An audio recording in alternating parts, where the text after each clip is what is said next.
Alors si vous êtes comme moi, vous avez suivi les tendances, vous avez dû vous rendre compte qu'il y a plein de vidéos qui parlent de comment j'ai créé une application en 2 minutes, en 10 secondes. Et ensuite, vous avez essayé par vous-même ces outils comme Bolt, Windsurf, Lovable ou Klein. Et oui, ça ressemble à de la magie au début, mais après creuser un petit peu, on se rend compte que ça produit globalement un modèle d'application qui a été un peu personnalisé avec de l'IA. Néanmoins, dans cette vidéo, je vais vous parler d'un vrai projet d'application mobile et qui va être prochainement publié sur les stores. Mon but, c'est de vous prouver que l'on peut produire 70, 80 ou 90% d'une application sans compétences techniques. Et si vous aussi, vous travaillez sur un projet de start-up et que vous voulez le réaliser à genre 10 fois moins cher, eh ben regardez cette vidéo jusqu'au bout.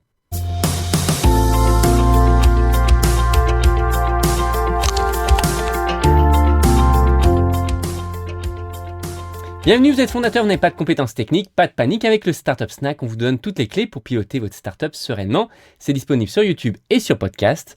Je m'appelle Amaury, je suis le fondateur de My CTO Friend et depuis 2013, j'ai accompagné des centaines de startups en tant que CTO.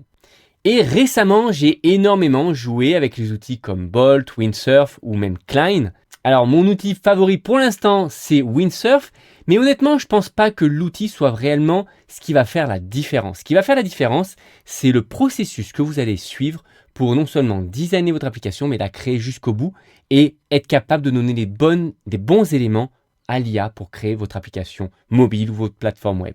Cette vidéo est la toute première d'une série de 3 où nous allons 1. Designer l'application, globalement c'est ce que l'on va faire maintenant. 2. Nous allons développer le front-end de l'application, autrement dit l'application mobile ou la plateforme web. En l'occurrence, on va parler d'une application mobile.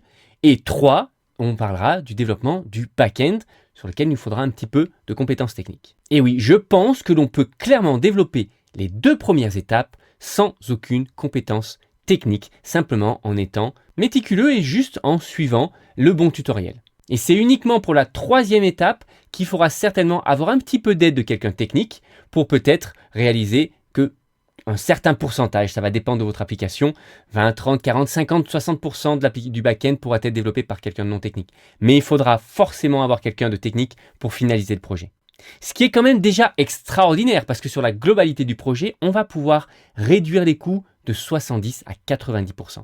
Allez, on est parti sur la création de cette application et sur le design de cette application. En l'occurrence, on va créer une application auquel j'ai pensé récemment, qui est une application pour laisser les enfants utiliser ChatGPT, mais dans un environnement un petit peu sécure, qui soit contrôlé par leurs parents. J'ai testé pour cela plein d'outils pour designer une application et celui que j'ai sélectionné s'appelle Wizard.ai. Comme beaucoup d'outils dans le milieu de l'intelligence artificielle, c'est très impressionnant au début. On va prendre par exemple la killer feature, on va mettre un simple prompt et il va nous générer une application complète. Sauf qu'avec un prompt de 300 caractères, ça va être compliqué d'avoir vraiment l'application que vous voulez. On peut même personnaliser le design en lui disant je veux une interface light pour peut-être des enfants, etc. Et on lui demande de générer le projet. Alors comme je vous disais, le résultat est juste impressionnant. Ça génère d'abord les wireframes, puis ensuite on a aussi le design qui est généré. Ça ressemble à quelque chose de plutôt sympa d'un point de vue design, mais ça reste un template qui a été un peu personnalisé. Typiquement, là, ce n'est pas une application que je vais pouvoir mettre dans les mains d'un enfant. Elle ne sera absolument pas adaptée. Et même la logique métier qui a été générée par l'IA, évidemment avec un prompt de 300 caractères, ne correspondra pas à la logique métier que je voulais mettre en place. Il va y avoir des incohérences.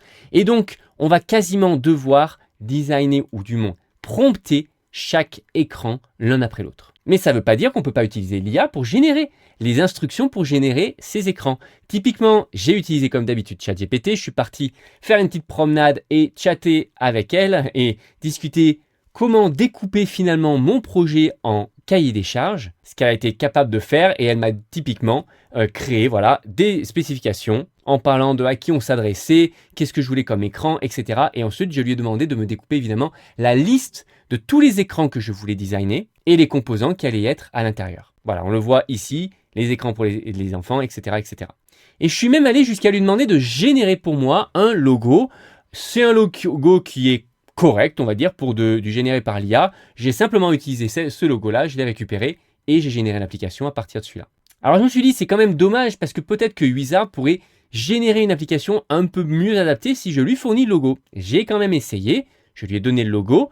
Il m'a généré une application un poil mieux avec quelques dessins pour enfants, mais globalement, une application en noir et blanc comme ça, c'est pas adapté à un enfant. J'ai ensuite pris mes mains, j'ai fait un petit voyage dans le temps, j'ai pris un écran de l'application que j'avais généré après. Je me suis dit, tiens, des fois que j'ai loupé quelque chose, que ça serait capable de me générer une application. Encore un petit peu mieux, mais pareil, le résultat n'est quand même pas au rendez-vous.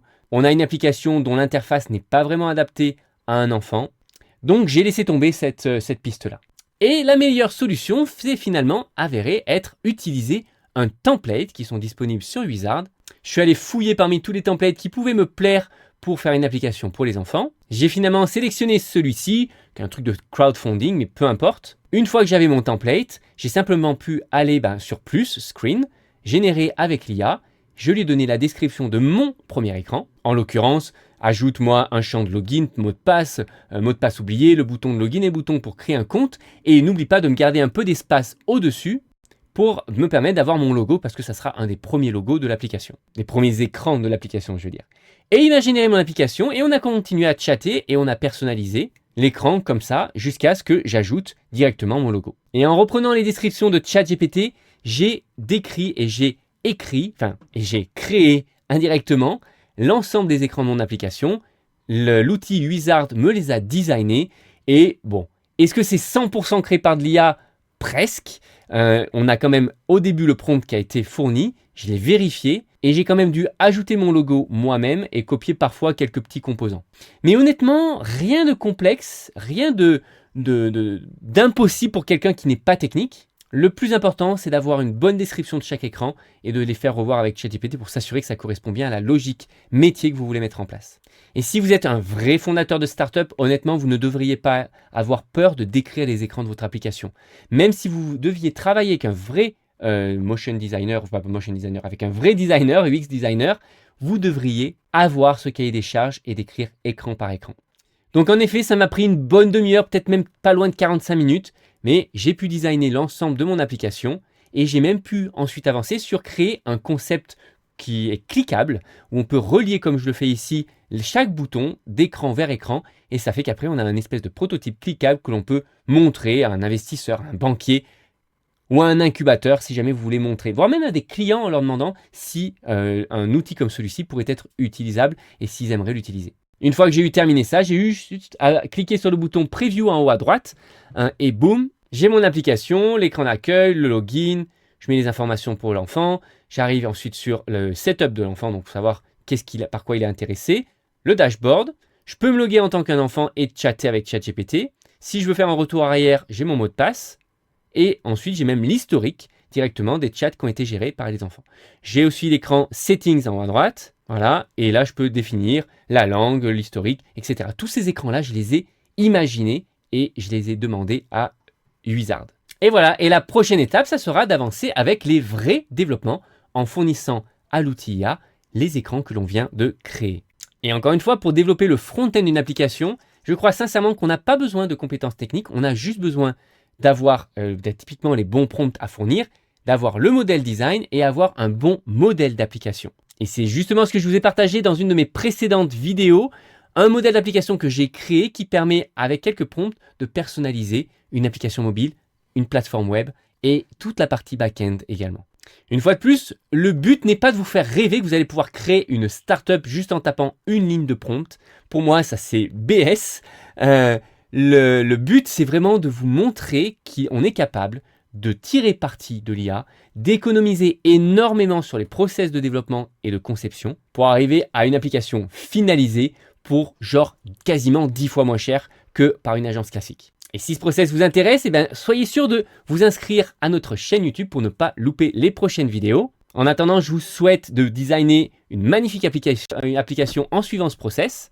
Et si d'ailleurs vous êtes sérieux et que vous voulez lancer une application et que vous cherchez une aide technique pour le réaliser, nous sommes là. Vous pouvez aller sur mycityofrain.co/contact et on sera ravis de faire un petit call avec vous et de vous expliquer un peu le process pour créer une application pour globalement beaucoup moins cher que ce que ça pourrait coûter sans l'IA. Et en attendant de vous rencontrer, n'hésitez pas, si vous avez des questions, vous pouvez les poser directement sous la vidéo dans la section commentaires sur YouTube.